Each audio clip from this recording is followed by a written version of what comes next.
A scattering of bullet holes is spread across the cracked wall, reaching from one corner to the other.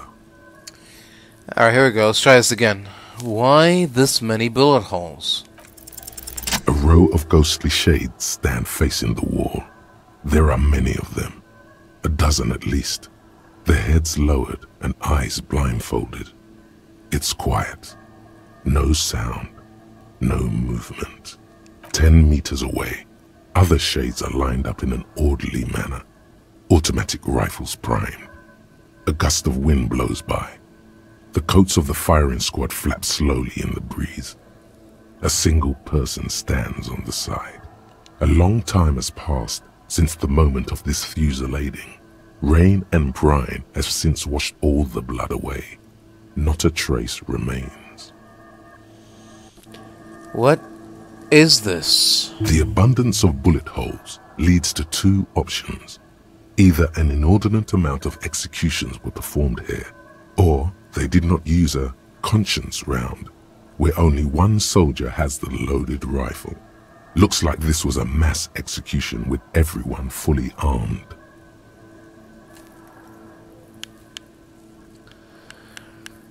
Alright, I will look at the people against the wall. A host of men, probably in everyday clothes, ragged from the conflict and covered in dust. They were not sitting, a common practice for executions in some nations, as demonstrated by the height level of the bullet holes. They stand, facing the wall. It's impossible to discern any details about their personality or background. I will look at the line of soldiers. 7 men in combat uniforms and dark coats, holding automatic rifles aimed at the people. Soldiers from some side, but from which one? I will look at the person standing on the side. The commandant, the one who gives the order. Machine gun fire crackling through the air, the lights of the muzzle flashes dancing on his face. I need to understand. Who was who in this execution? I'm just a representation of your mental faculties, piecing together any available information. You should probably ask the lieutenant. Yeah, maybe I will. A cold sea wind blows away the figures. I should come back here tomorrow. It takes you a moment, but finally you spot the last of Morel's traps. This one's partially obscured by the reeds. Alright, I will look around. The reeds bend forlornly toward the water. Some tufts have been crushed. The broken stalks sickly pale against the darkness. In the east, the city center hums to you. The constant, distant song, louder on this part of the coast, nearer somehow. And there's that cold again. Always the cold. I will reach for the trap. The trap feels light and silent as you pick it up. Something is different here. Alright, I will look closer. No locust. Oh. No phasmid either, but still.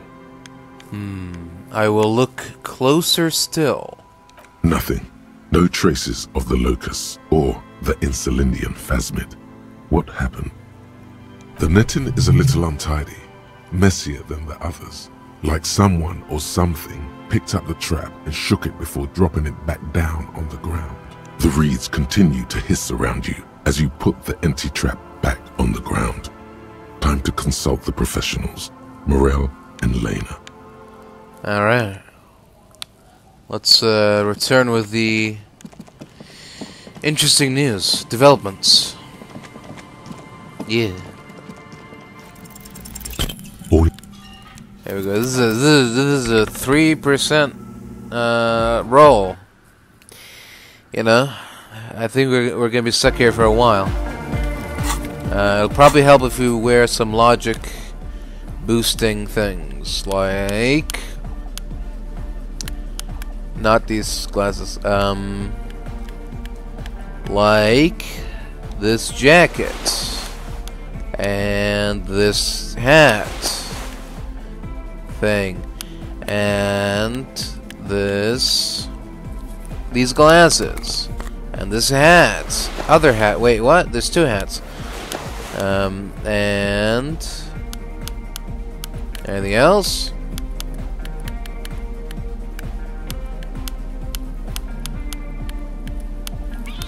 Composure, shivers. And that's it. Okay.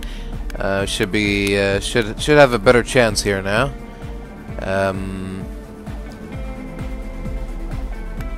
There's nothing that's decreasing logic, is there? No, because it's like +4 logic.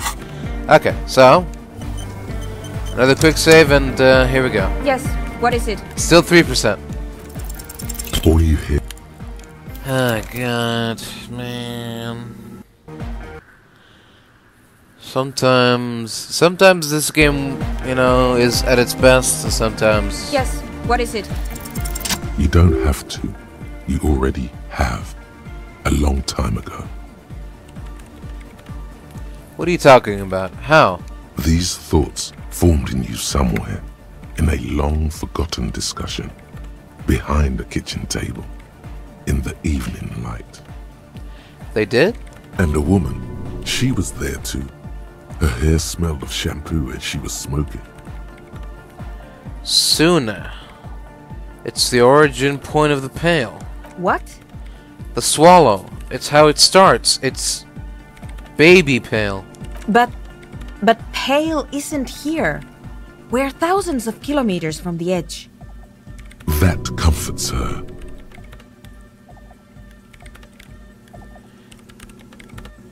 No, we are 20 meters from the very edge.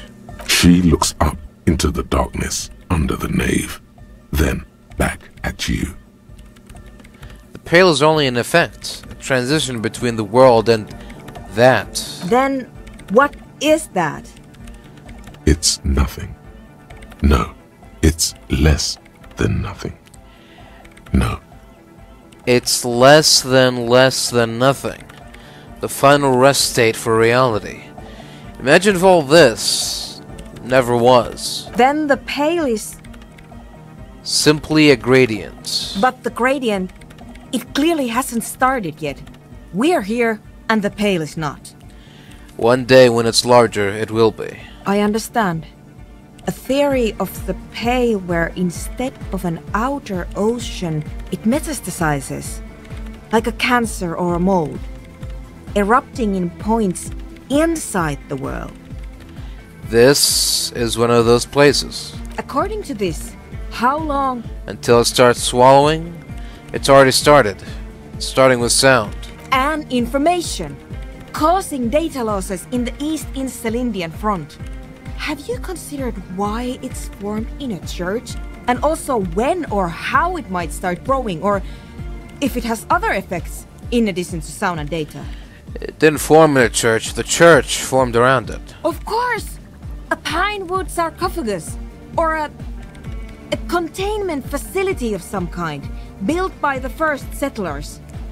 Yes, acting on an instinctual level, or religious practices we've forgotten.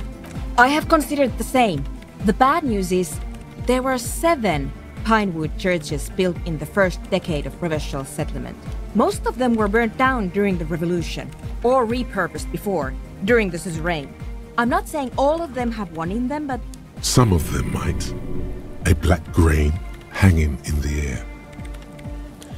All the failed businesses in the doomed commercial area. All the failure at Martinez. You think the presence of that puncture has somehow influenced the outcome of events here? Even say software development? Yes, I mean even the revolution was defeated here. I mean a kind of anthroponetic history. I told the producers we need to go and move to a normal office building with amenities. But no, the artists like the milieu, the writers like the history. I told them. I should let people still working in there know about this. They might be affected. You mean Plaisance and the dice maker? There was almost no one left when we packed up. Yes, both of them deserve to know. Then go tell them. You know, I think I've had this thought before. That's how I know. Yes, It is very interesting, but I wouldn't say you know. This is a guess. One that's going to have to be proved by anthroponetic scientists. Yeah, well, one day all the world will be like that 2-millimeter hole. She falls silent. The wind blows in through the hole in the stained glass window, cold and moist. I'm going to leave that out. But the rest? Some of this I can use to start to explain this to the rest of the team. Maybe I'll sound mad, but, you know, maybe a club for anodic music isn't the worst thing you can erect around this particular point in space.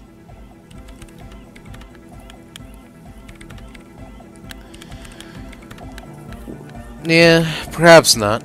Yeah! Once the light is on in the universe, it will never go out! What is there to add to that? Nothing. Exactly. I'll let you get back to it. The display rack is brimming with worn paperbacks. A small mountain of colorful board game boxes. There are numerous types of games for all ages. A lot of shelf space seems to be taken up by Whirl-related merchandise. Alright, I'll buy these board games. I'll buy this suzerainty. Wonderful choice, sir. A wholesome family game. And also buy the Whirl. If you say so, but you better stay away from those immoral occult rituals. Alright, yeah, I'll try what I can. Any books here still? I got the Dick Mullen book. Shelves. Yeah, I got that. Anything? Oh, Shelves full of browsing through. Suddenly, high speed next to. I really... I'm sorry, I did... okay. Nothing here but stuff. The maps look old and faded. They're quite valuable, though they might not... That up from when... The place, They didn't get that far. the north to the east. Hudon. No, this is somewhere. Why? Okay. I thought there was going to be something here. This bookstore is not strictly about crime, romance, and biographies of famous people. There's also a wide range of paranatural literature. This probably would have helped. Indeed. Well, I hope you can take... Buying a book on the pail, but it's too late now. Alright, excuse me. Hello again, esteemed officer, and welcome to Crime, Romance, and Biographies of Famous People. Oh, hey, this Dick Mullen book fell apart before I got to the end. Do you happen to have another copy? Oh, I'm very sorry, sir. Some of these old paperbacks just don't have the durability. I would be happy to sell you another one, but unfortunately, it's the last copy we had in stock. Darn it. Plaisance, I have something to tell you. I have found the actual source of doom. What do you mean, actual source? I thought this issue was resolved. My investigation has led me to discover a 2-millimeter intraplanetic hole in reality. That is the source of doom, both in the commercial area and Martinez. A what? A tiny hole in reality. It may be connected with Pale, an origin point of sorts. It will explain why historically so many things have ended in failure here at Martinez. But that's not in any of the ancient texts.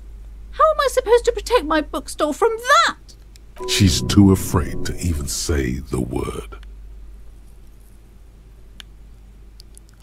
You can protect it with hope, by refusing to give up. That's what people have done in the past by building a church, a place of worship around this thing.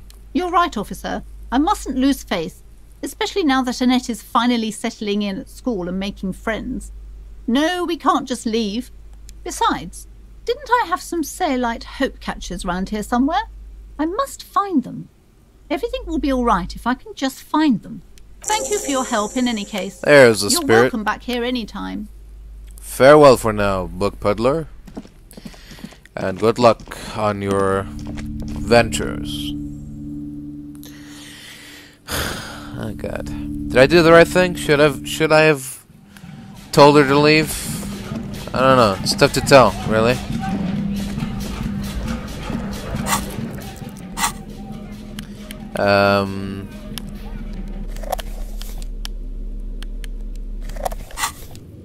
Here we are. Oh. No. That one was always like that. Okay.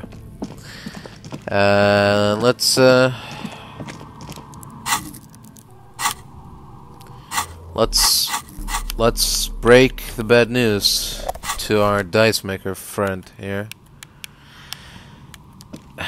Come on. Oh, it's you again.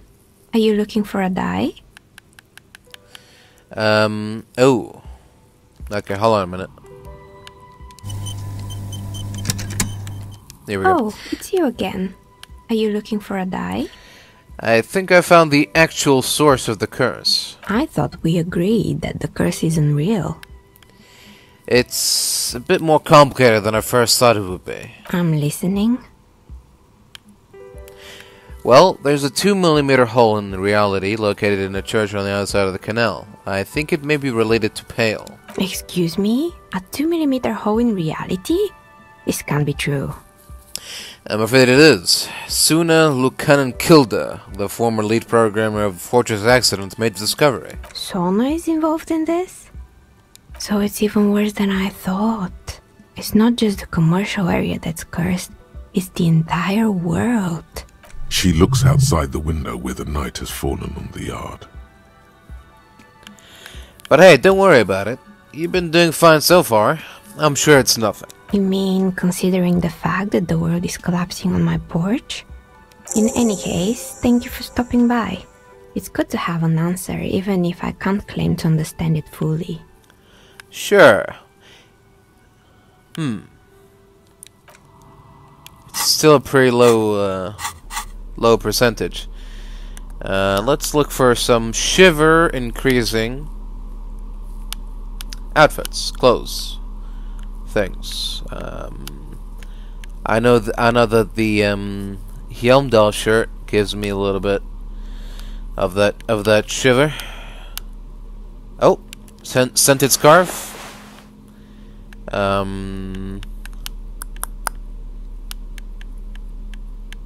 And patrol cloak. And there we go, Hjelmdal shirt. Alright. And quick save. And oh, it's you again. Are you looking for a die? Let's try to figure out why hasn't her business failed. Aside from getting... Oh, come on, see? This is why a dice roll isn't always a good thing, because that was an 87% chance of success and... Oh, it's you again. Are you looking for a die? just fell flat. A gust of cold air sweeps through the chimney. The stones and minerals on the shelves rattle as though agitated. For a moment, it almost feels as though you're outside the building, exposed to the atmosphere. Hey, Neha, this is just still a theory, but hear me out. I think I know why your business hasn't failed. Didn't we already talk about this? It's because you're not in the same building as the others. This isn't technically the doomed commercial area. What are you talking about? My address is exactly the same. Rue de Saint-Guélan 10. No, the old coal plant that used to be here was subsumed into the new venture. Its ruins swallowed up. Yet it has a different address in the heart of the city. No, this used to be a coal plant. You're in a chimney of another building. This doesn't make any sense. Are you saying my business was spared because of a technicality? Where is this coming from?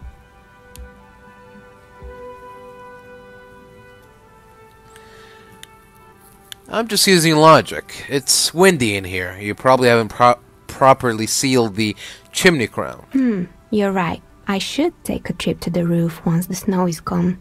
Does it mean that I'm safe from failure? Well, no one's really ever safe from failure. She starts laughing, her fingers trying to rub away the exhaustion from her face. What? Do you know what this is?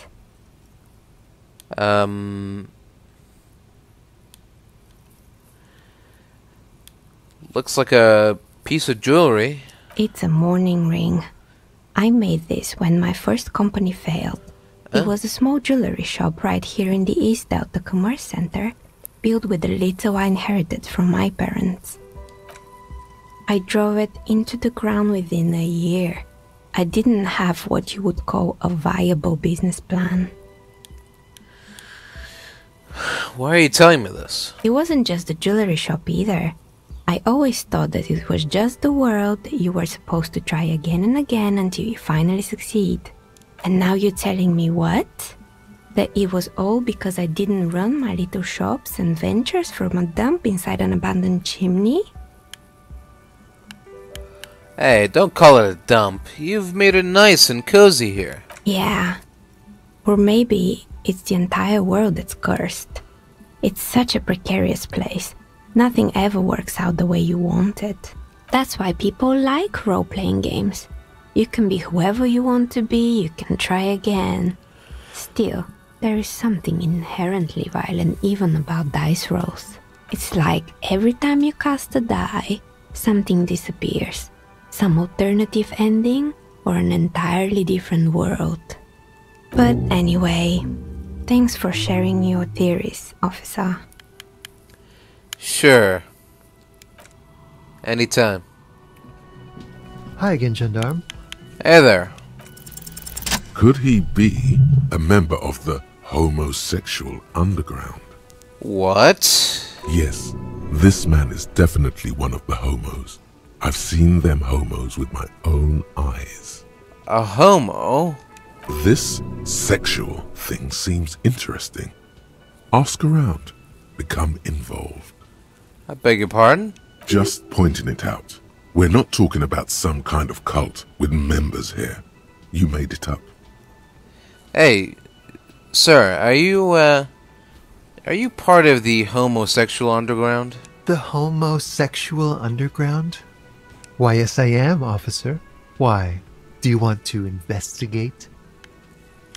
No, I just wanted to know whether you're one of them. Well, I am one of them. One of the Sub Rosa pleasure group, congregating in cellars under the cover of night. Saturday night. Sometimes even Friday night. Oh, what about Thursday night? Or Thursday night. Sometimes the congregating doesn't even end. It carries on into our daily life. Oh, but what do you convene? What do you do? Oh, we're ambitious. We want to destroy the last vestiges of meaning, the last things people in Revachol have to hold on to, the true symbols of security. The meaning of man and woman, mother and father, their marriage. Everything will be constantly shifting and moving under our rule. The future will belong to a circus of identities just spinning around, surreal and unreal. You won't even know who you are anymore. But I kind of like knowing who I am. But do you also like the razzle-dazzle of gold? Do you like parties and discos and having fun under the vibrant lights of Saturday night? Because instead of the traditional family unit, we're going to have all this razzmatazz. And mysteries, of course, too. Mysteries of sexual nature, very esoteric. And disco music and drugs. What's going on? I think you're reading ahead. Because instead of the traditional family unit, we're going to have all this razzmatazz. And mysteries, of course, too. Mysteries of sexual nature, very esoteric. And disco music and drugs. I don't know. That much fun sounds like it should be illegal. Ah, but for the better part of history, it has been illegal. Oh, and it isn't anymore? No.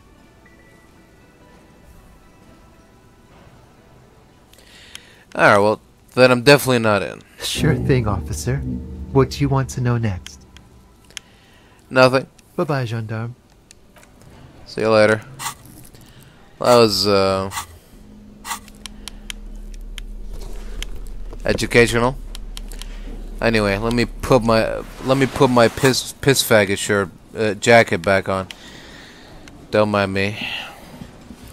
Oh hey, here we go.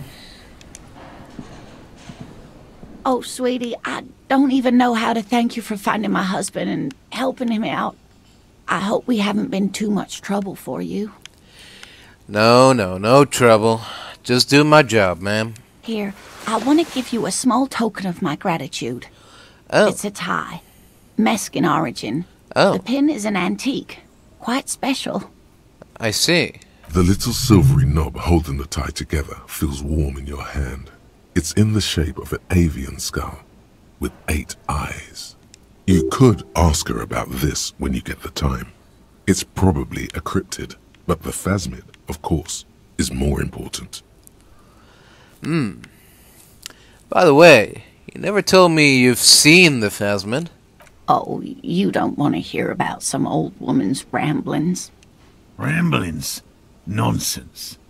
Your description of the phasmid is the most precise I've ever heard. But, darling, I didn't even get the size of it right. You were a child, my dear. Really. It's extraordinary what you were able to describe. Now go on. Tell our friend about it. He's proven his interest in the field. Well, it was summer. I was building a racing track out of sand on the beach near a tall stand of reeds. Quite a tall one. Many times my height, I remember. When, all of a sudden... Wait, hold on. Where was this and how old are you? I'm getting ahead of myself. I was 5.5 in Betancourt in the suburbs. My grandmother had a summer home there. Oh, yeah. Betancourt got bombed in the war. It used to be quite near, circa 20 kilometers from here. Interesting. What happened? The strangest moment of my life. I looked up and one of the reeds moved. Not like a plant, but like a living thing. Oh. It stood up and looked at me. Its body unfolded like some antique toy. I've never seen anything like it. She had no fear, just surprise. I didn't know this can happen, so I reached my arm and touched the thing. It felt just like a stalk of reed, but it moved, swaying, towering above me. After a while, 20 seconds, a minute maybe, it left, went into the reeds. Did you follow it? I tried, but I was only a child. There was mud and high water. I couldn't see it anymore. I was just standing there, knee-deep in mud, looking around me. And then what? I ran back home to my grandmother and asked her if reeds could walk, and told her they were looking at me. Of course, she just laughed at me, but I knew what I'd seen.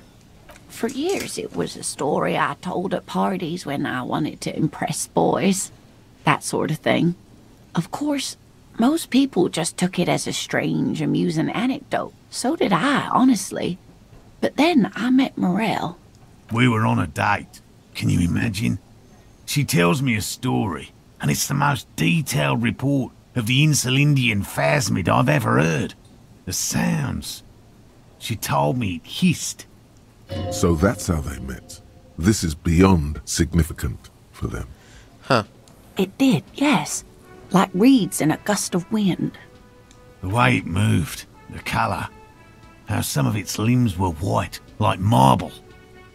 It matched perfectly with what I know from other accounts. It was amazing. If it weren't for Lena, I might have given up hope years ago. It's no exaggeration to say that she restored my faith in my profession. Uh-huh. So you were on a date? Our first, yes. Oh. The glance is tender, yes, but tempered by something else. A thought she can't express, even to him. Interesting. So is it possible that you maybe imagined it, Lena? How could she? Who imagines this? She didn't know about the phasmid. This is the main thing here. What makes it a confirmed sighting? She had no previous knowledge of the insect. Does it make it a confirmed sighting? A statement made by a 5.5-year-old? So she couldn't have made it up, or imagined it. That's true, yes. I'm almost certain neither my mother nor my grandmother knew of it. It was only when I started telling my story as a teenager that boys would tell me, Lena, you trying to tell us you saw the Insulindian phasmid out there in those reeds? Get out of here. They just give me a cider and ruffle my hair and tell me to stop dreaming. But I saw it. And how big was it? It's hard to say how big things are when you're quite small yourself. To me, it seemed to be taller than I was then, but that's probably not the case. And you were saying that its limbs are white? Not all of them. There is some white coloration reported, along with beige, where the camouflage ends. Yeah, the camouflage. Well, thank you for sharing this with me. You're welcome, sweetie. I do appreciate the chance to relive it whenever I get one. It was just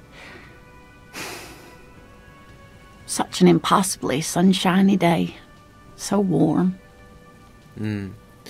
Hey, can you tell me more about cryptids? Of course, dear. Is there a particular cryptid that you're interested in learning about? What's the biggest cryptid? I thought we'd agreed on just one cryptid, sweetie.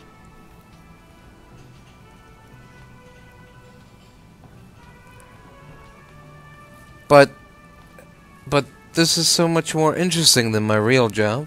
Your work must get quite frustrating. Yeah. Well, okay, just one or two more. Alright. The biggest cryptid is, of course, the Giant of Kokonur. It's huge. The giant lives in the most arid parts of the vast Kokonur Desert in South Samara, casting a strange light across the barren wastes. Wait, what do you mean, strange light? Mirage or psychogenous luminance. Uh-huh. Is it dangerous? The towering luminosity of Kokonur is a bad omen in local folklore. Some say it's a fata morgana, others, fate unimaginable. And, how big was it? Is it? No one knows for sure. It is like an awful mountain appearing from below the horizon and expanding to cover almost a third of your field of vision. Oh. That's what makes it so peculiar. A species surviving at the very limits of scientific law. The Giant of Kokonur must be the largest animal the planet can support. There are limits, you see, to how large a metabolism an ecosystem can beget. Some say a gravity anomaly below the Kokonur Desert might allow the creature to grow to these gargantuan sizes. Alright, here's another question for you. What's the tiniest cryptid? Cryobacter catlensis. Cryobacter catlensis. Yes, a unicellular bacterium that was discovered in one of the northernmost points of Kotla on the Boreal Plateau by renowned geologist Caitlin Mijanou some 70 years ago. What's so special about it? The bacterial colony Mijanou found had remained alive while frozen in ice for longer than anyone could reliably estimate. Certainly from before recorded history. Mijanou disappeared shortly after injecting herself with the bacteria she had brought back to study. No doubt in hopes of prolonging her own life. She injected herself with it? Yes, the bacteria had survived in the ice since times immemorial. It is not hard to see where she could have gotten the idea.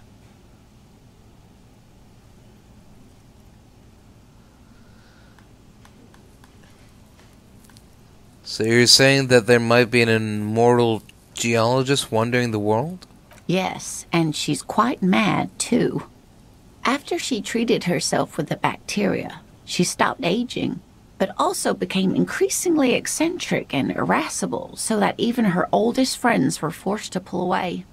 We can assume that she has been living somewhere in the wilderness for decades now, all alone except for the Cryobacter catlensis coursing through her bloodstream.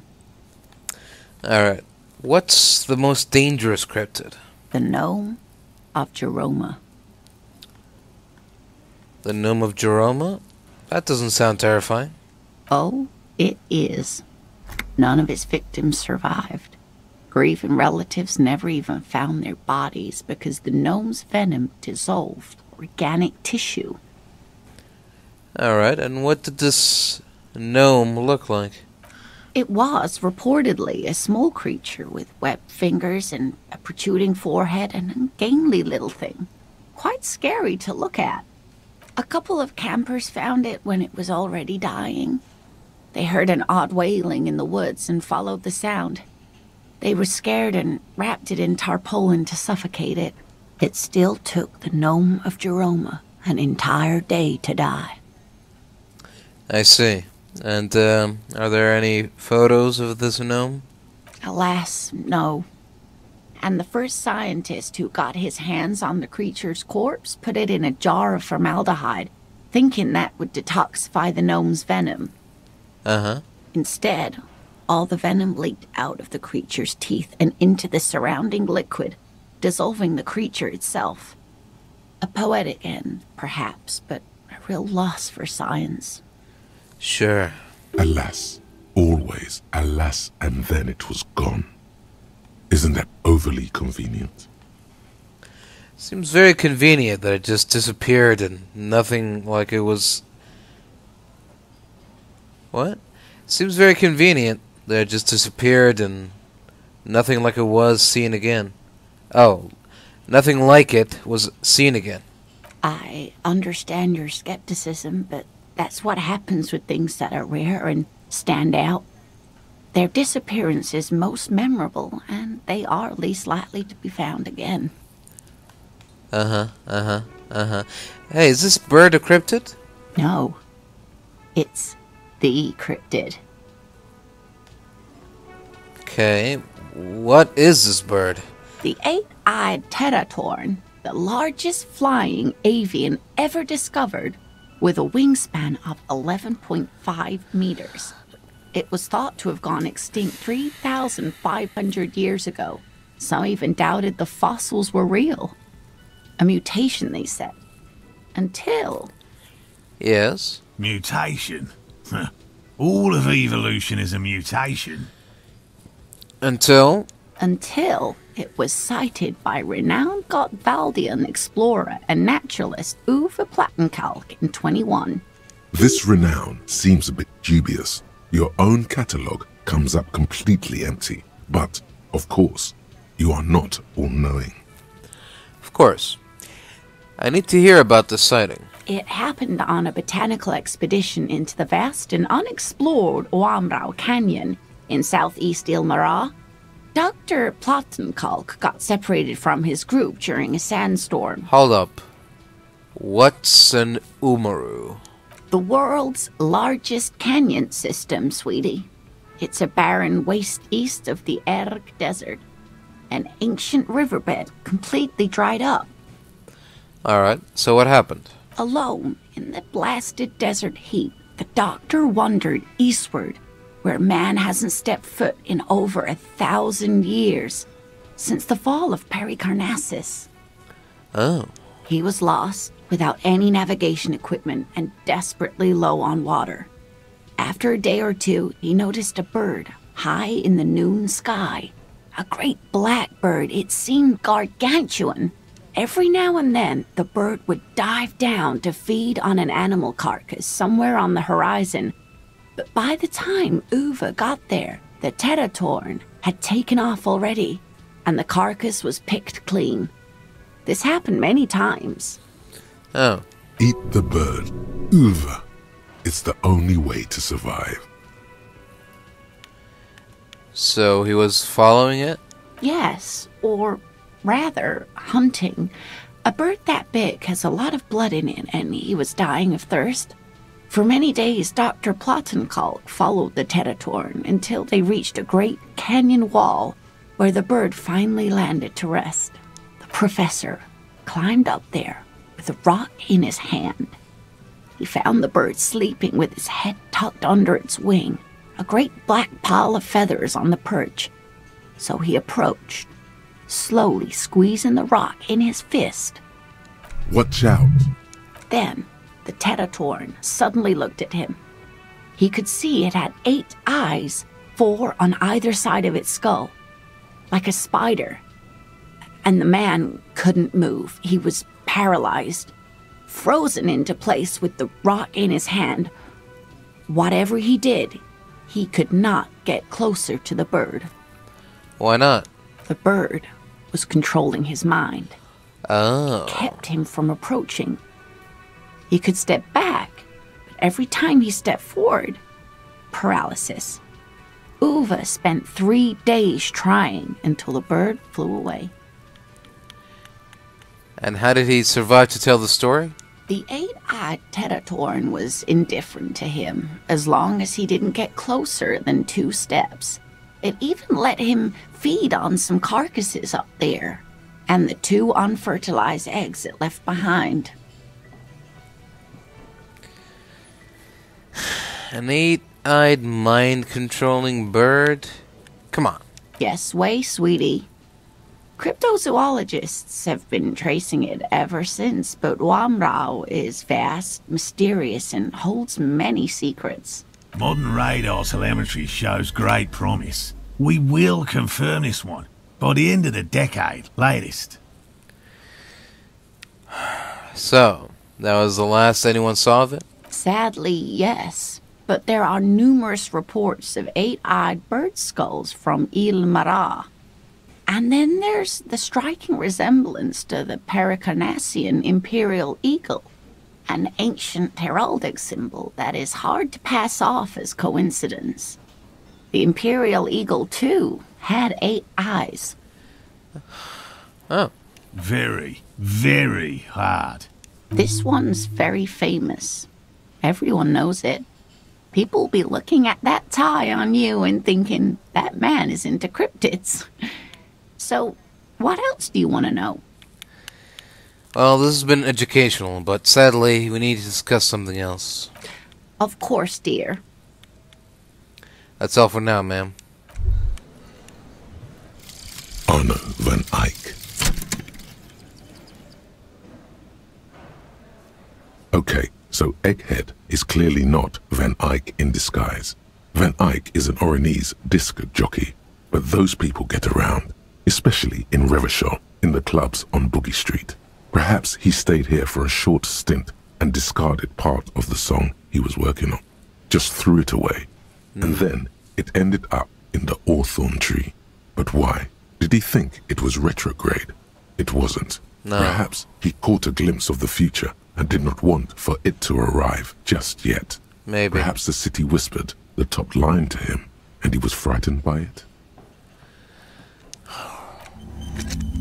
We'll never know. Hey, was there something you needed? Hey, Gart. I need to sing karaoke now. No, you don't. It's not happening. He tries not to look at you. It's dangerous to acknowledge the karaoke man.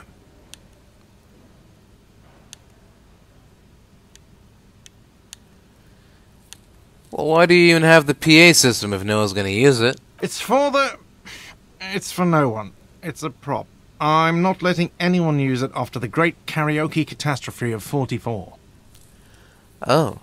What happened in 44? A lot of people got killed because some arsehole wanted to sing karaoke. So, when was the last time you had a band play here? It's not for bands, it's for clients. Some clients, okay? Not you. Well, I'm a real client. I've paid my bills, and I have the right to use the karaoke machine. Ha! Well, we don't have any tapes. They all got stolen. That's alright, I have my own song with me. The man in the vest and the violet shirt stares at the tape you've just given him. He begins to frown. Hard. Fine, fine. Climb on that stage and do your thing. Just get out of my hair. I'll plug it in for you. Damn this karaoke machine. Thank you. I'm having it uninstalled, he mumbles to himself. Alright then. This feels right. I belong here. Ooh. +1 Inland Empire, +1 Volition.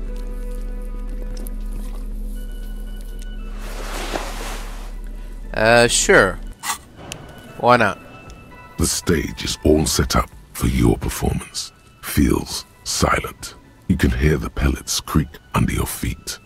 You feel a little dizzy, a little unsteady suddenly. So, are you ready for your thing now? Let me know when I should turn on the karaoke carousel. I will look around the room first. The bar is full and buzzing with chatter. No one is paying you any attention. But still you feel your knees turn to noodles. Okay, now a couple is looking at you. Even worse. Oh, that's not good. You're sweating. That's not good. They are going to hate you. No, no, no. Just make sure you move, okay? Don't be stiff. Alright, I'll put my lips against the microphone. Test it. Immediately, a loud feedback noise startles the room. You feel like an amateur. How are you supposed to hold the mic? Should you just sing into it? Where should you stand? Well... Hands. Where do you put your hands? Oh yeah, where do I put my... Does someone feel like throwing up? I do. A little. Oh god, what a waste. I just wasted all my stuff. Well, it's now or never. You feel... So, are you ready for your thing now? Here we go. Let me know when I should turn on the air. Oh. Do it again.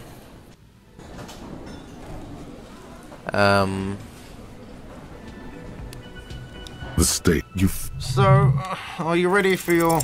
The air is thick with anticipation. Here we go. Someone dims the lights as the music starts. Okay, here we go.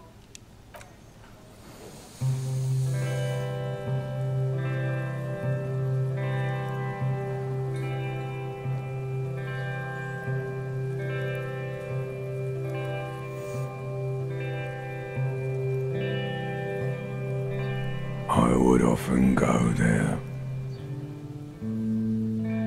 to the tiny church there, the smallest church in Saint-San, though it once was larger. How the real may rest there. Down through the mist there, toward the Seven Sisters,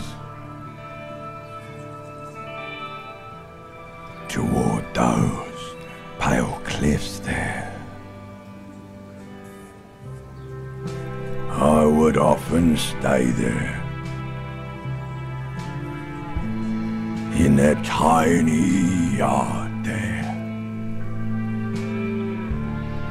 I have been so glad here, looking forward to the past here. But now, you are all alone. None of this matters. No, none of this matters at all.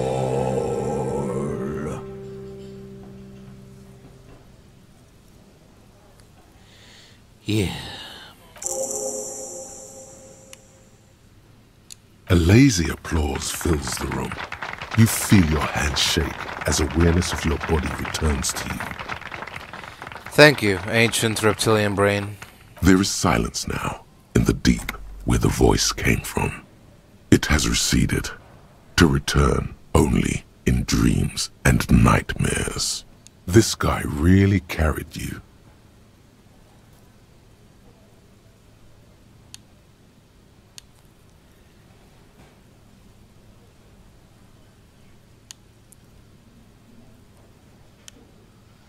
I'd like to dedicate this song to my partner, Kim, even though he's not here right now. Good, good. Are we ready? I want to unplug the microphone now. Last words? Thank you, Martinez.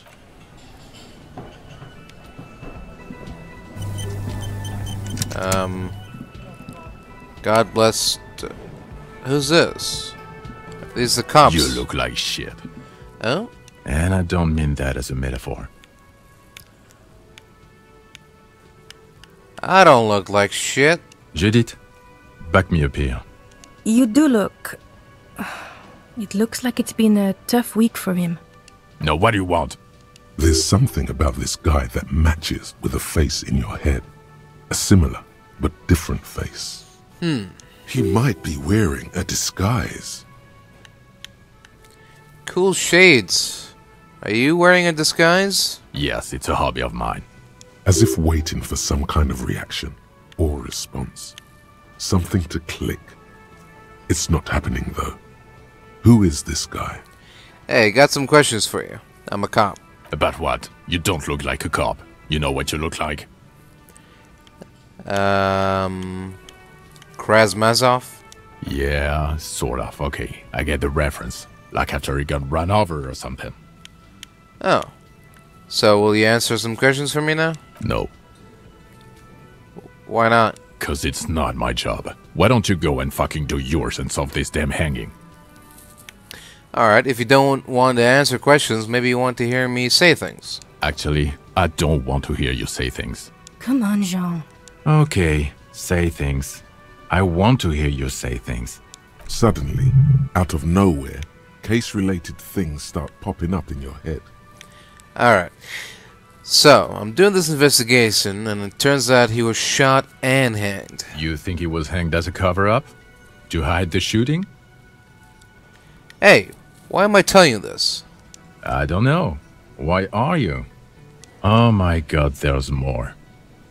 You want something more? What is it? Alright, let me talk about the hangman again. Okay, why not? You think he was hanged as a cover-up? Yes. To hide the shooting? Basically. Okay, well... I don't know. Oh my god, there's more. The man trying to get a good picture of your jacket, no doubt. Can he even see through those glasses? Alright then.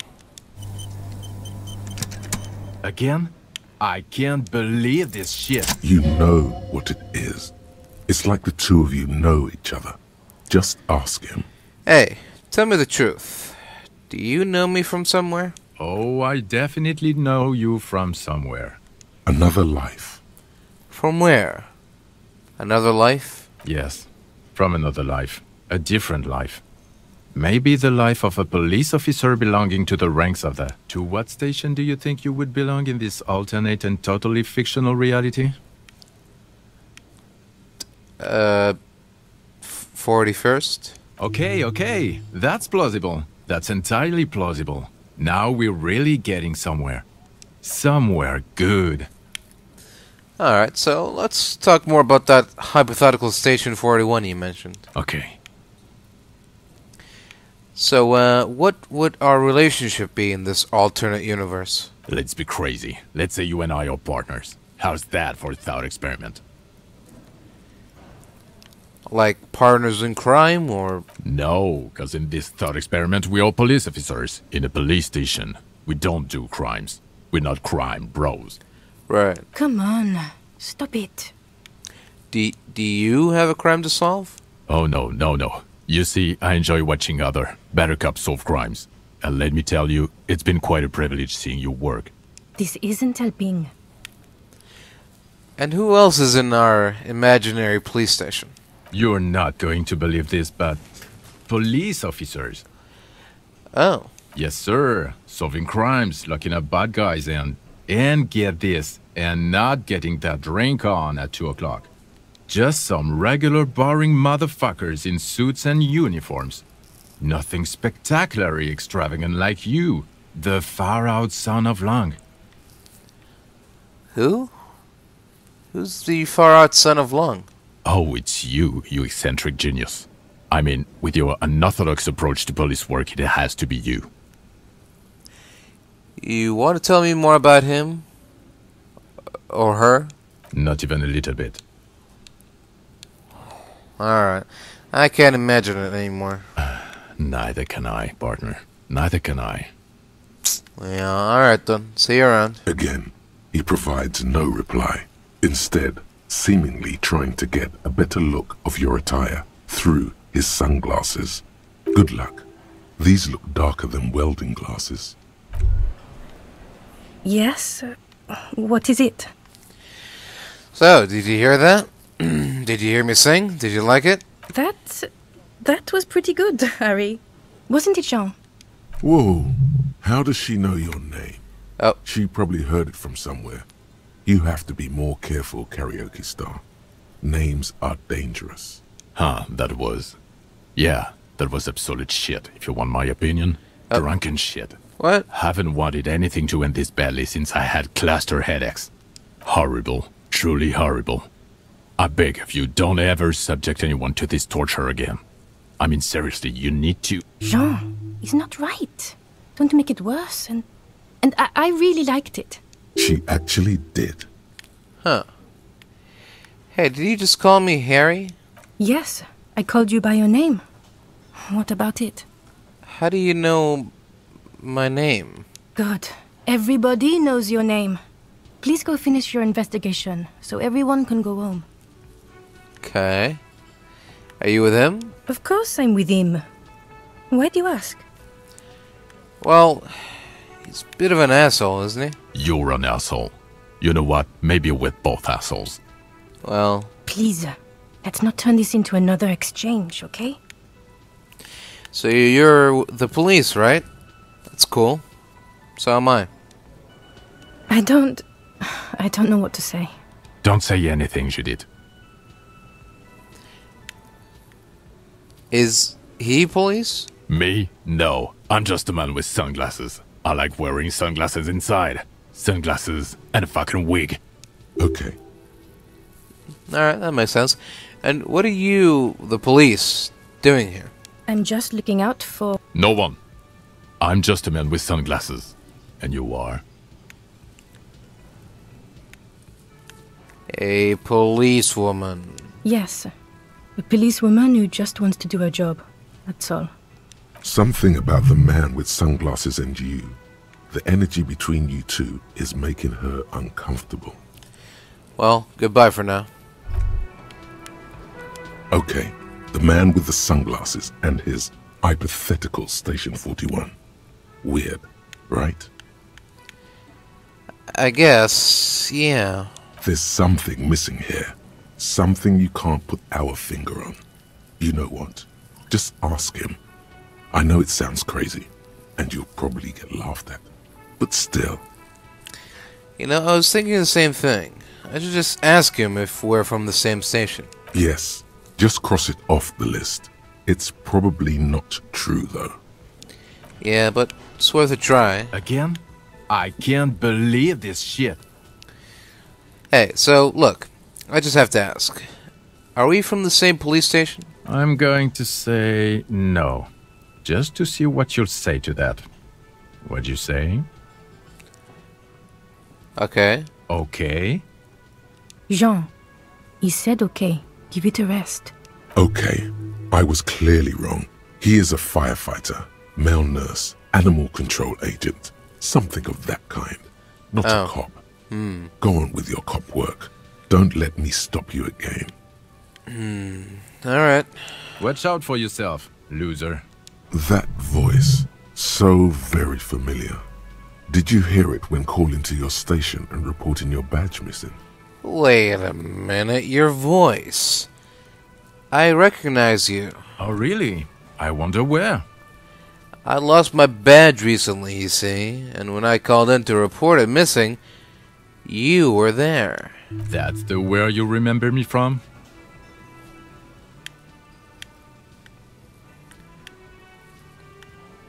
Yeah. I haven't seen you before. Okay then. It's probably a coincidence. People sound alike. Goodbye. What? Again? I can't Huh. Well, I guess now we'll never know. Was he on the radio, or was it just a similar person? Either way, something's very wrong here. Speaking of which, we just found evidence that what Classy's been telling us was all wrong. She's been lying to us for some reason. And, well, she better have a very good explanation. That's all I'm gonna say. Officer, what brings you up here in the rain? Not my favorite topic, but okay. How about we, change the subject to something more lighthearted now? So Titus Hardy gave me a recording, and on it, the deceased says he intends to rape someone. She puts her coffee cup down with a soft ring as the porcelain meets the metal table. Did he? I never said he was a good man, or that he had good intentions. Only that he was never bad to me. She doesn't care.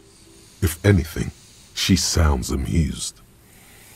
On this tape, he specifically identifies you as the target. Where did they get this recording exactly? It was intercepted radio chatter. It sounded authentic enough. Does he say he's gonna do it Soldier of the Apocalypse style? Something to that effect, yes. Yeah. That was practically his pickup line. A memory surfaces in her tired neocortex. It's not entirely unpleasant. Did he say whores a lot? Was he pretty much on the verge of doing it Kohoi style? Well, Koi Hoi was mentioned. He wasn't actually there. He didn't do a tour, or at least didn't tell me he did. Would have been overkill anyway. He lived his own little Kohoi. It wasn't his everything. So why say things like that? Was he trying to brag? Oh no, I'm pretty sure he did all those things. Then integrated them into his idea of normalcy. To keep on living. Until they just sort of turn into his, what's the word I'm looking for?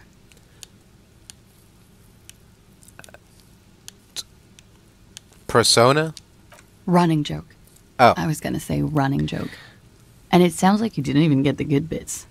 Lely's punchlines got way, way funkier than that. He was like the Seminoles conflict, the Kohoi massacre, and the 36 famine in Yezut all rolled into one person, then cast in Orani's ceramic armor, which he wore in bed and in the shower. And, you're into that kind of stuff? We're all scraping up any happiness we can find, officer. Going around with our little scouring sticks. You, your first love, Mr. Kohoi here. Did he tell you he had actually done any of those things? Here in Martinez, I mean. No.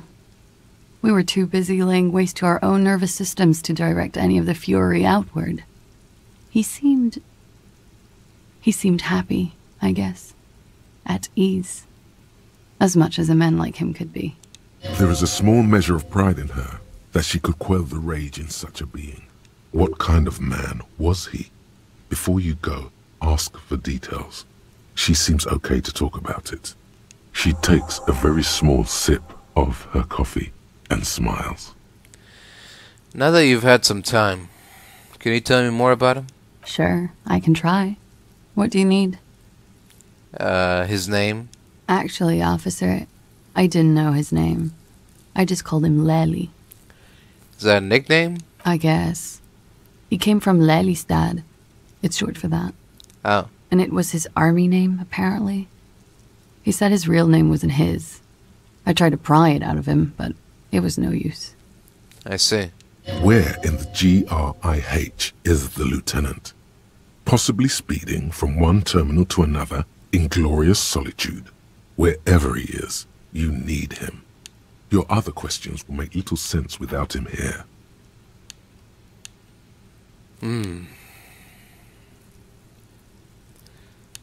Alright. I guess we'll return to this later. Miss? I couldn't possibly shower thanks on you as enthusiastically as my wife has, but I am grateful for your assistance, officer. He tries to play it cool, remain professorial, but inside, this man is itching for some news on those traps. So, I checked all the traps. Good. Okay. And? And one of them was empty. Completely empty? Surprise, tempered with fear and trepidation. He doesn't know what to think yet. Maybe you're joking?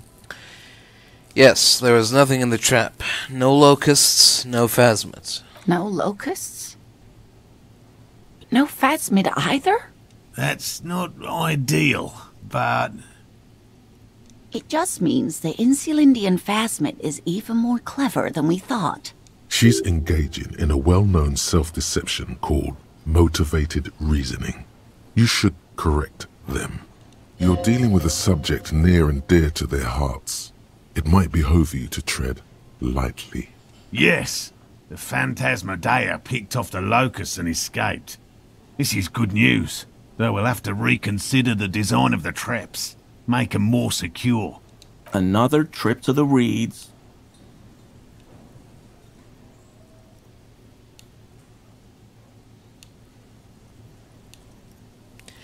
Are you sure you've exhausted all the alternative explanations? Of course we have.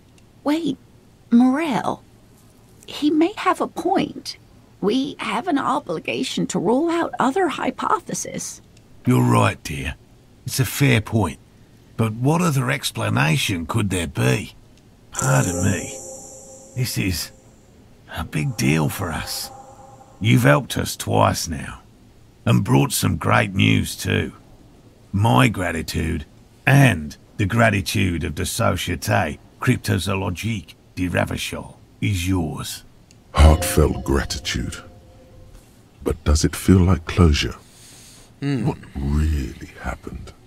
Some kind of foul play might be afoot. Theft?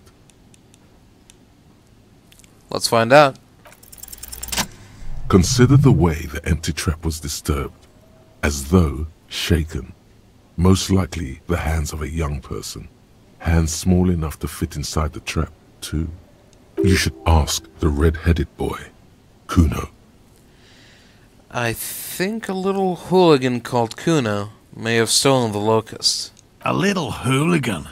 But what would a child want with bugs? Oh, my dear Morel. You've been an old man for too long. Kids love to torment insects almost as much as they love to torment old folks. Yeah. I'll go and have a talk to the little gremlin and see if anything comes up. Oh, you've been such a dear to us. Please, let us know whatever you turn up. I have a feeling we're getting so close. Well, I see you've got all the help you need. I'll see you tonight at my place. Let's play suzerainty, but no more field trips for me. After this is your last chance to talk to Gary. Really, Gary? We're getting somewhere here. I'd love to play suzerainty, but... Lena, I'm sorry, but you're not getting anywhere. It was some kids. I know the little mutants around here. Leave anything out in the open and they'll steal it, even if it's bugs. Morel, it's been fun, really, but I need a bath and I have deliveries to handle. When this tea is done, I gotta run. No need to apologize, Geary. You've been more than helpful. We'll have to take a rain check on that game of suzerainty today, though. We're gonna follow this through. He keeps the language unemotional, but it's in there. Disappointment. Alright, I guess I'll get going then. I'll be right back. Oh, before I go though. Here we go. I've got nothing to say to you. Why are you wasting your time? Are you the Hardy girl? I am not. You could be, Liz. You could be anything. You could even be a model. Even a mod? Glenn, I went to law school. I am an attorney. He's right. With a face like that, she could be on the cover of Le Debutante International. Hey, get a grip, Glenn. She went to law school. So fucking what? Lots of models are actually really smart people, fuckwad. No, Glenn, they aren't. This didn't change her opinion of you. It's not her. She's not a Hardy girl. Definitely. Alright, we'll talk later.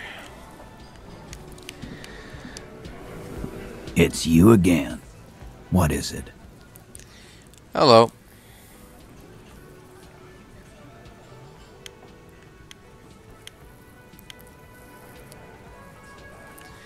I want to talk about the hanging again. Again.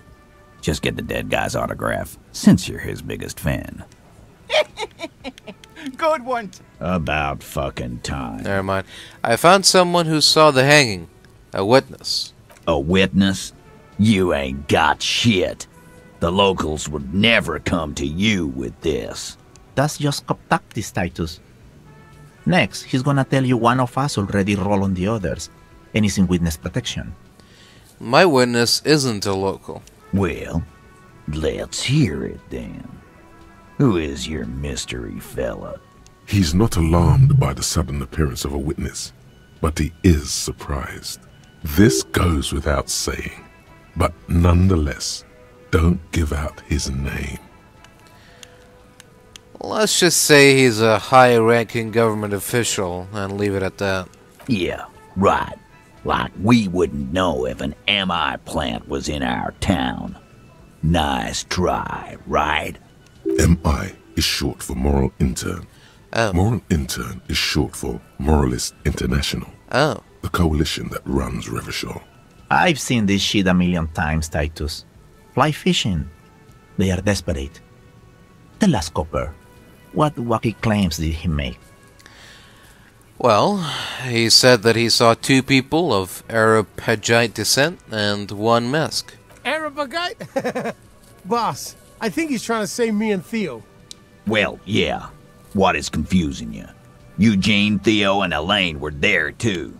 I already told you. We were all there. He also said it all looked like a surreal play. Those flaccid MI cocks with their culture language. Everything's a surreal play or sublime whatever. Doesn't mean anything. It does, actually. It means the whole scene was long and drawn out. Like a movie. What is this fella's problem? Sorry we didn't make it more action-packed. It wasn't the first thing on our minds, you see? You didn't break this wagon fort, but you did manage to rattle the people inside a bit. He also said the hanging went down very quietly. No shouting, no commotion. It's you assholes that feel the need to go around like a fucking brass band. Yeah, it's like they put cowbells on you before they send you to the streets. What's with the cowbells, policeman? They're avoiding having to answer this question. I'd imagine you guys drinking and singing lynching songs. What's with the funeral sounds? We were drinking, weren't we, guys? I hit the bottle hard. I was drunk as fuck. Sure. Well, that's enough about the witness. Some witness. I pulled the same shit. Came up with some shit, then went and said it to people. Get a reaction. Don't have to go to cop school to try that. You don't have to go to school for shit. I never went to school, and I'm doing great. You're doing a hell of a job, man. Hell of a job. Okay, maybe it doesn't feel like this did anything to them, but they have to be fretting a little. Everyone is afraid of witnesses. Witness is a scary word. So much bluster to hide the fact that they're uncomfortable with you having this info. So, I talked to Classy about the tape. And? He tenses immediately.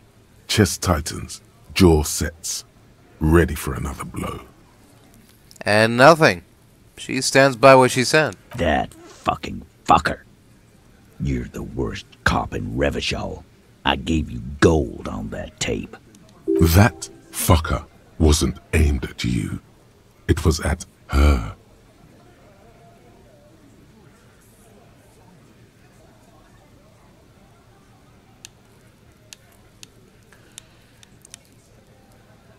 I wouldn't say gold. It was just locker room talk.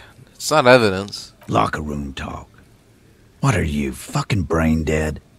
I've been to plenty of locker rooms. They don't plan rapes there. Sounds like he wanted it to change her mind about the hanged man. This is definitely personal. What did she have to say then? Fine by her? This is what people are supposed to be like? Fucking whoop-de-doo.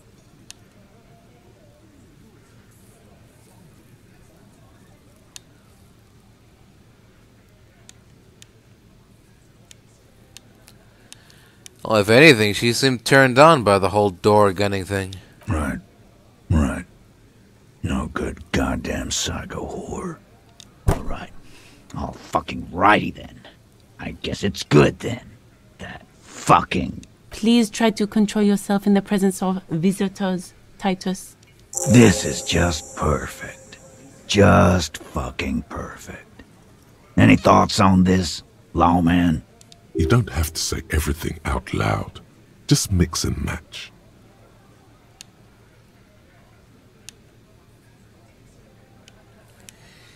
Well, maybe she isn't who you thought she was. Nah. I know her. She's just a girl. In over her head.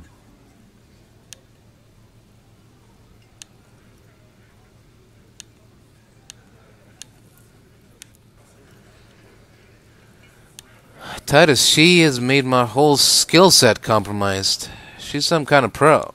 What kind of pro? Y'all saying she's a hooker? She's not a hooker. I know hookers. She's more like an escort or a... Shut the fuck up, Shanky.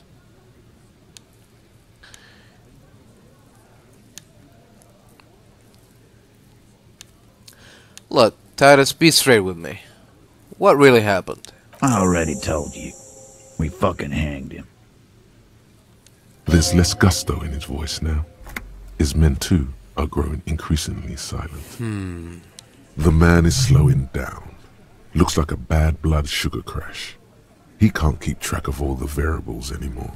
Who could? It's getting harder and harder to perform one's part in this sordid play. All it takes is a nudge. Here we go. Convince Titus he's being manipulated. You should know by now. Titus Hardy will never falter. But you know someone who might. One of his boys will. Fat Angus, the powerful guy. Mr. All Muscle. The time has come. Put him in the pressure cooker. Let's cook Fatty up. Just remember, it's about more than Glasia. It's about these men and Martinez. Their district. Their responsibility. Outside in the evening light, ruined and old, shadows lengthen on the pavement. A distant gunshot. Well, that's it then. Case closed. I'm going home. Huh? You caught the leader off guard. Now strike. I'm serious. I'm going to start typing on my report. It's going to say, in Martinez, they just kill you because they don't like you. Yeah, let them know. We'll kill you dead. Because of some chick. Bring that up one more time, and you won't get to write that report. The man's fists under the table are balled. You can tell from his neck and shoulders. He means it.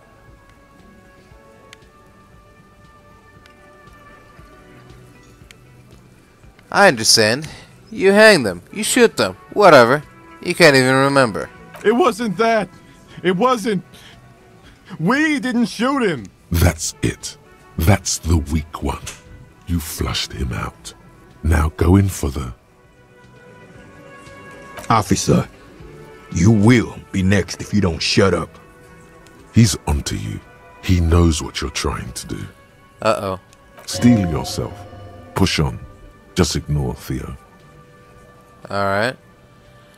Or what? You gonna kill me like you killed him for no fucking reason? We didn't kill him. We didn't even hang him. He was dead when... Shut up, Angus! He was dead before you hanged him? Fatty!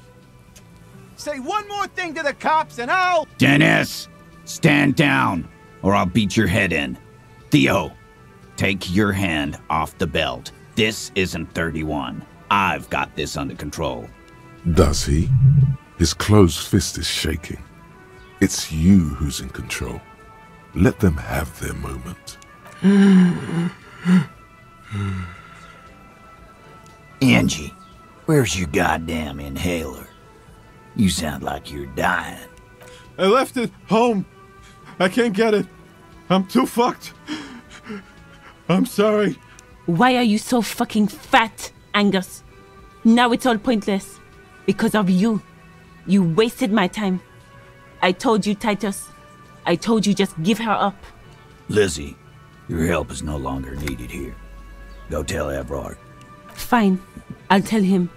After a long walk along the coast. Oh. What just happened between these two? You're in. He's all yours. Questions?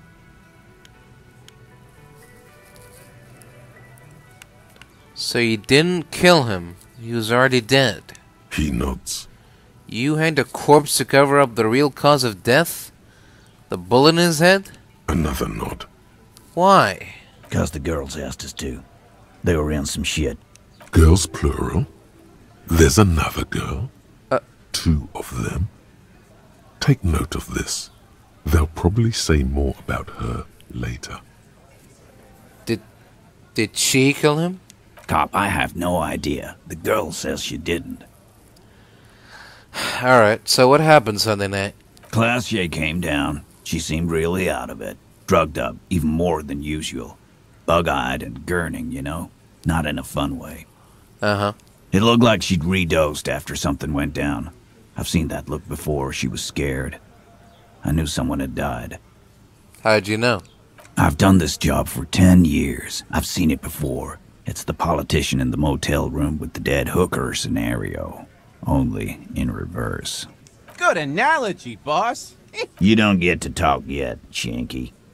You're still on the bench. And you keep taking it easy too, Angus. That's okay with the fat man, still wheezing there.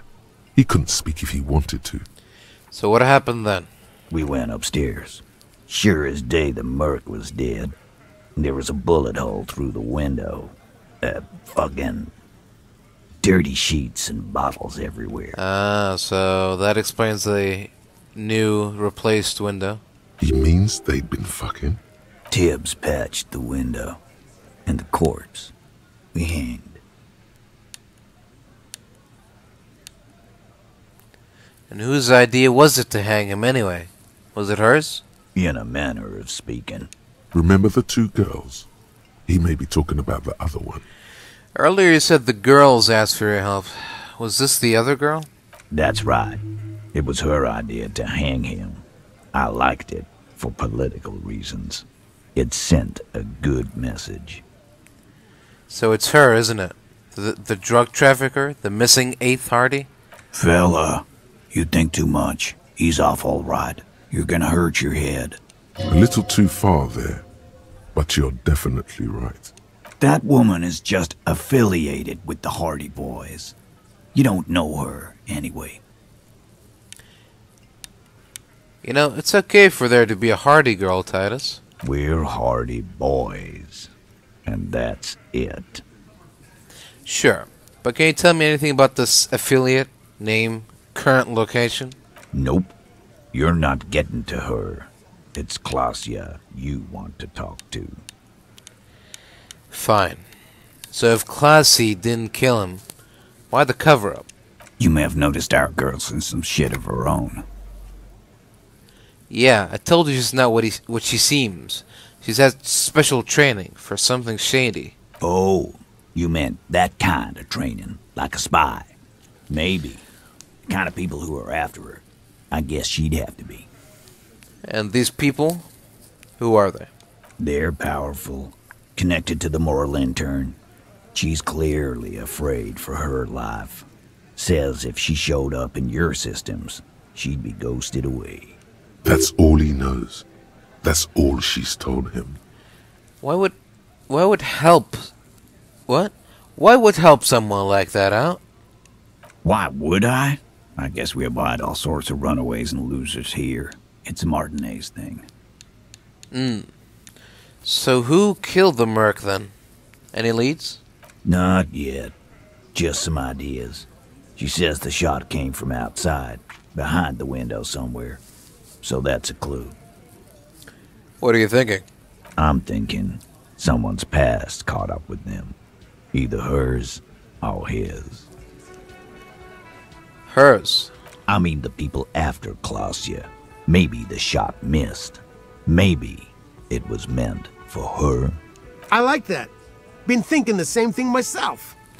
And you had ideas about his past too? My dude. One of those mercenary buddies of his could have done it. They got guns, training, years of bad blood, probably. Or it could have been someone else from Crenell. Tell you what I'd do. Check out the coast for vantage points. Maybe consult with a ballistics buddy of mine. That's what I'd do. If I wasn't too busy doing this clown dance with you. He's calm now. Threw all that turmoil away and became himself again. And who is this Tibbs person? Are they the 8th Hardy? Nah, he's my brother. He's in the window replacement business. I see. Well, hey, I just want to let you know, this wasn't personal. I'm sorry I made you guys fight. Me too. Thank you for this, Titus. I'll go talk to her. For the last time. You do that. Hey, cop. Before you go. Yeah? Suddenly, the wind picks up outside. You hear it rattling the large windows in their frames. It carries newspapers, circles the Whirling-in-Rags in a warm column. She, Klausya, came to Martinez to hide. Many of us did. This is where you wash up when there's nowhere left to go. The Union takes you in. Now, she refused that protection. But still, after all this headache. But you would still prefer if we didn't take her away. That's right. If we didn't take care of the people who end up here, this place would just be a couple of ruins and some cargo containers. Huh. Alright, well, if I'm gonna talk to Clancy, I'm gonna need some backup.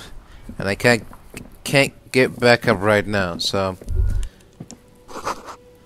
what I'm gonna do is I'm gonna talk to Kuno, go to sleep, and tomorrow we put an end to this. Fuck, does Kuno care? Kuno, how you doing? You wouldn't happen to know anything about any missing locusts? No, Kuno doesn't give a fuck about bugs. So he knows locusts are bugs. Oh my god, I told you that shit is lame! Shut up, C. Now they're gonna take you to lame prison! Now hold on, no one is lame here. Just tell me what happened. Deny everything, Kuno. You need to lawyer up. Kuno's not gonna say anything without his lawyer present. Lame. That rings some bells. Could this be connected to Night City? AKA, the City of Rage. Yeah, that's pretty lame. Sounds like art. Kuno, is this about Rage City? Oh god, Kuno, no! It's gonna happen now. They're gonna make you lame. Stop it, C. No one's gonna make anyone lame. Kuno's got this under control. There's definitely something going on here. You should check out Kuno's shack. The one with the pig's head. Alright then, I'm off. Kuno doesn't fucking care. I understand. Alright. Here we go. Back into Kuno's little shack of extraordinaries. It's crawling with locusts in here. All around you, the hisses and chirps of locusts fill the musky air. Interesting. The earthen floor of the shack has been shaped into mounds of mud, dotted with little holes for windows. Sounds like you found the locust, detective. What is this? Heaps of leaves are rotting among the mud-caked towers. Dozens of little locusts feed on them, buzzing away with vicious joy. Kuno has really outdone himself here. It's an ode to self-expression. Huh. Well, I should go and ask him to stop then. Crazy little bastard. What the hell is he doing? Fuck does Kuno care? Kuno, I know you took the locusts from the traps the cryptozoologist set up. Yeah. Kuno took the bugs. So what? Oh, now you're admitting, huh? So it wasn't the phasmid. A wave of disappointment washes over you.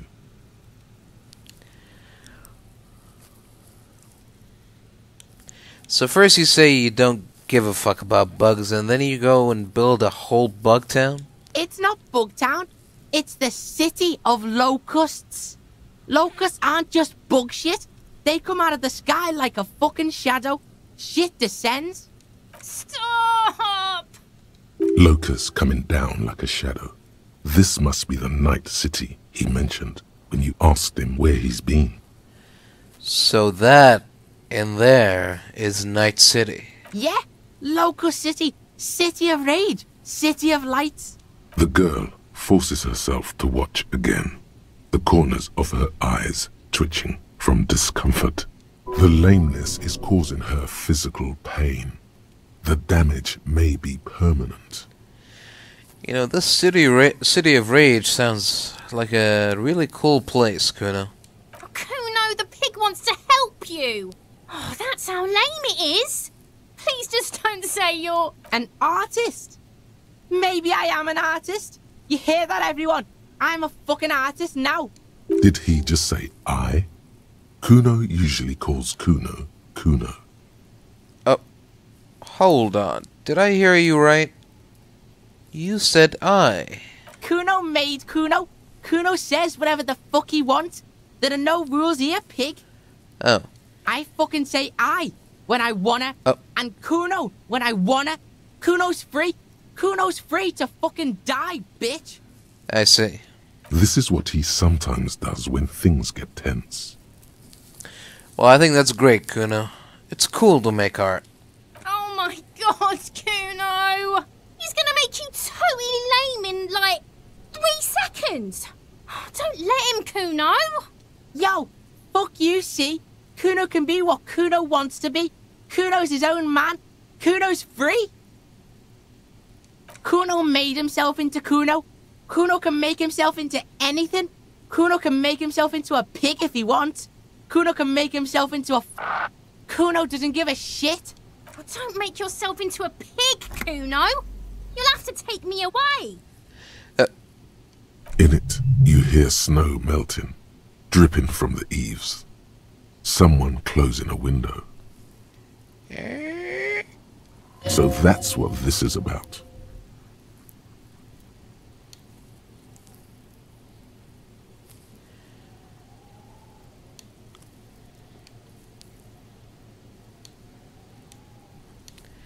Don't worry. Me and Kuno have discussed this. I promised I won't do that. I don't believe you. For once, the boy is lost for words. He turns completely red now, with splotches of white beginning to appear across his face. You got him. Now convince him to leave the cryptozoologist's traps alone.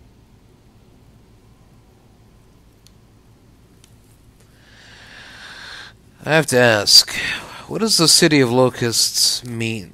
It don't mean anything. It's shit. Kuno just likes to focus. Kuno likes to concentrate on shit. Build shit when he's zipping hard. Fuck.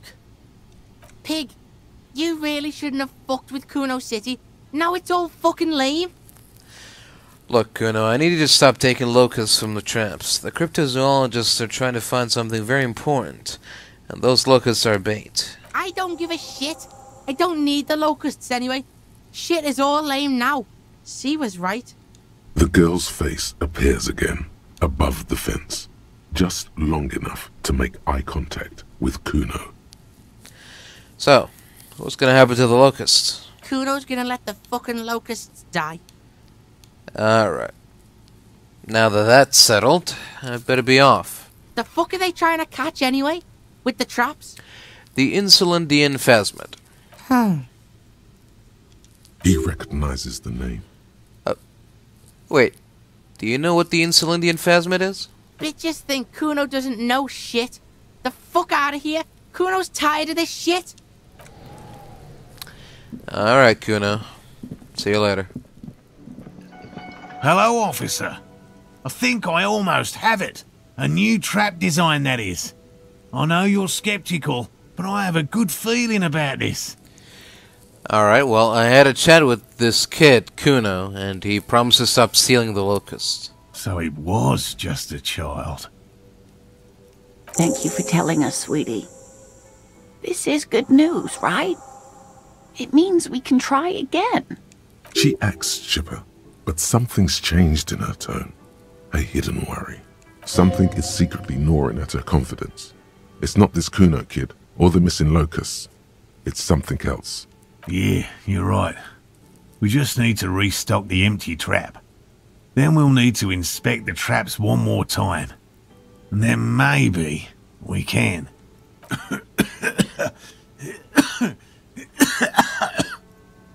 He has a 38-degree fever. His resilience has given way. Darling, I told you to take it easy.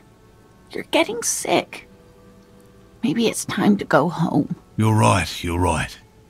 We can come back next season, when it's warmer.